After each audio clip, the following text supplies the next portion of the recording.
22 अप्रैल 2025 को पहलगाम में जब आतंकी हमला हुआ था तो उस समय टीआरएफ ने इसकी जिम्मेदारी ली थी। टीआरएफ क्या है? लश्कर-ए-तैयबा का एक संगठन है। नमस्कार दोस्तों, आज अमेरिका ने टीआरएफ को आतंकवादी संगठन घोषित किया। अमेरिका के विदेश मंत्री मार्क रूबियो ने माना आज विदेश मंत्रालय ने द रेजिमेंट्स फ्रंट्स टीआरएफ को विदेशी आतंकवादी संगठन एफटीओ और वैश्विक आतंकवादी एसटीजीडी संगठन की सूची में शामिल किया गया। टीआरएफ लश्कर तैयबा का हिस्सा है जिसमें 22 अप्रैल को हमले की जिम्मेदारी ली थी, जिसमें 26 नागरिक मारे गए थे। 2008 में मुंबई हमले जिसे एचईटी में अंजाम दिया था, उसके बाद भारत में आम नागरिकों पर हुआ हमला सबसे बड़ा है। यह हमला टीआरएफ ने भारतीय सुरक्षा बलों के खिलाफ किए गए हमले की जिम्मेदारी ली है, जिसमें 2024 में हमले में भी ये शामिल है। तो टीआरएफ के लिए अमेरिका ने, डोनाल्ड ट्रंप प्रशासन ने आतंकी अंतर्राष्ट्रीय स्तर पर, इसको वैश्विक स्तर पर आतंकवादी घोषित किया है। टीआरएफ लश्कर-ए-तैयबा का ही संगठन है जिसका इसको अंग्रेजी में एक नाम दे दिया है। तो अमेरिका ने इसको ये तो माना कि ये आतंकवादी संगठन है, लेकिन ये इसका खुलासा नहीं किया है कि ये पाकिस्तान के हैं। इसमें इनको पूरी जानकारी अमेरिका वालों को देना चाहिए, क्योंकि ये पूरी तरीके से नहीं बता रहे हैं। ये तो बता दिया कि हाँ ये आतंकवादी संगठन है। तो इसमें हमारे प्राइम मिनिस्टर ने कई देशों में सांसद जाके इसके बारे में जानकारी दी। हमारे देश में जब ऑपरेशन सिंदूर चलाएगा उसके बारे में बताएगा, तब डोनाल्ड ट्रंप ने माना था कि ये तो एक सब लोग का षड्यंत्र, एक कोई मानने को तैयार नहीं थे। अब डोनाल्ड ट्रंप को समझ में आ रहा है कि आतंकवादी घटना किसी भी देश पर हो सकती है, इसलिए ये ज़रूरी है कि इसको वैश्विक स्तर पर इसकी फंडिंग को रोका जाएगा, जिसका सीधा असर हर देशों पर पड़ेगा आतंकवाद के खिलाफ। इसमें आतंकवाद के खिलाफ पूरी दुनिया एकजुट होगी। इससे ये समझ में आ रहा है कि पाकिस्तान को आतंकवादी देश घोषित करना चाहिए, क्योंकि इससे करने से कुछ नहीं होगा। जैसे कि जैसे मोहम्मद भी आतंकवादी पाकिस्तान में है, इब्राहिम दाऊद भी लश्कर-ए-तैयबा, अब इसका टीआरपी संगठन हो गया, जो पहलगाम हमले में 22 मासूम लोगों को मौत के घाट उतार दिया इन लोगों ने। तो इससे हमारे टूरिज्म पर बहुत गहरा असर पड़ा, जिससे कई पर्यटक आने के लिए, कश्मीर के लिए सोचने पर मजबूर हो गए। तो पाकिस्तान शुरू से ही आतंकवादियों को पालता है, पोसता है, आतंकवादी घटना को अंजाम देता है।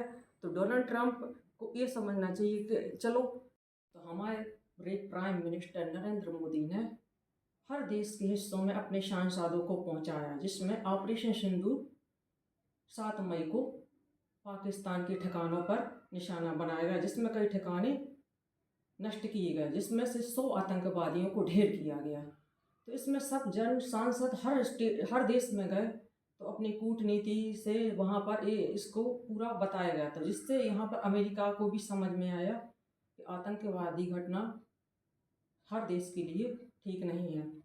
तो ये तो उन्होंने बता दिया कि वैश्विक स्तर पर इसको टीआरएफ जो लश्कर-ए-तैयबा की एक संगठन है, इसको आतंकवादी वैश्विक स्तर पर घोषित किया है, जिससे इनका जो विदेशी फंडिंग मिलता है वो ये रुक जाएंगे।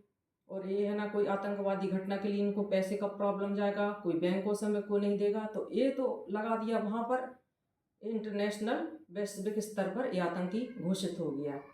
तो डोनाल्ड ट्रंप को सामने आकर ये भी बयान देना चाहिए कि ये पाकिस्तान के पल्ले पुसने वाले मसूद अजहर, इब्राहिम दाऊद, ये सब जितने भी आतंकवादी हैं पाकिस्तान में ही हैं।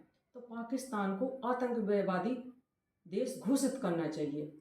FATF की लिस्ट में अब पाकिस्तान को ब्लैकआउट किया जाएगा, जिससे ये समझ में आ रहा है कि वहाँ जो ये अपनी रणनीति, भारत की कूटनीति रणनीति प्राइम मिनिस्टर के द्वारा की गई, तो ये समझ में आ रहा है कि उनकी कोशिश सफल हुई है।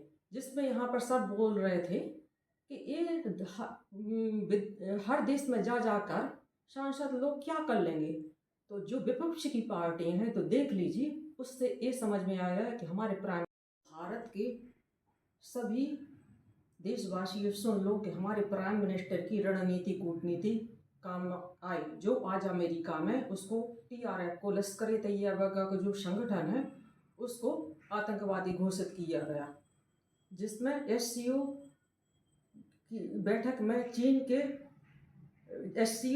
की बैठक में राजनाथ सिंह ने जब हर चीज़ की घटना का मतलब ब्यौरा दिया गया, तो इसमें पहलगांव हमले का अटैक का नहीं हुआ था, तो उस पर SCO में राजनाथ सिंह ने साइन नहीं किया था। तो इससे समझ में आता है कि भारत की कूटनीति काम में आई और इसमें अमेरिका को भी यानी निर्णय लेना पड़ा, और उनको भी समझ में आया कि आतंकवादी घटना हर देश के लिए खतरा है। इससे ये समझ में आता है कि विपक्ष की पार्टियां बार बार पूछती हैं कि अरे अब ऑपरेशन सिंदूर से क्या हुआ, तो क्या हुआ। तो आप लोग ये देख लीजिए कि हर देश अपने देशवासियों के लिए अच्छा ही सोचता है। जैसे NSA राष्ट्रीय सुरक्षा सलाहकार अजीत डोभाल IIT मद्रास में पाकिस्तान को धमकी दी कि हमने तुम्हारा राफेल गिराया, ऐसा किया, ऐसा वैसा किया।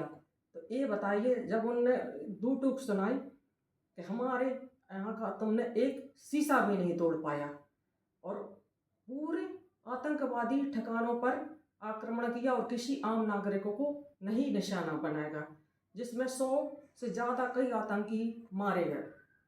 तो इससे समझ में आता है कि जो विपक्ष की पार्टियां पूछती हैं कि प्राइम मिनिस्टर ने क्या किया, तो सामने पहली बार किसी राष्ट्रीय सुरक्षा का सलाहकार NSA अजीत डोभाल ने IIT मद्रास में जो इंजीनियरों को 62 वर्षगांठ पर आयोजन हो रहा।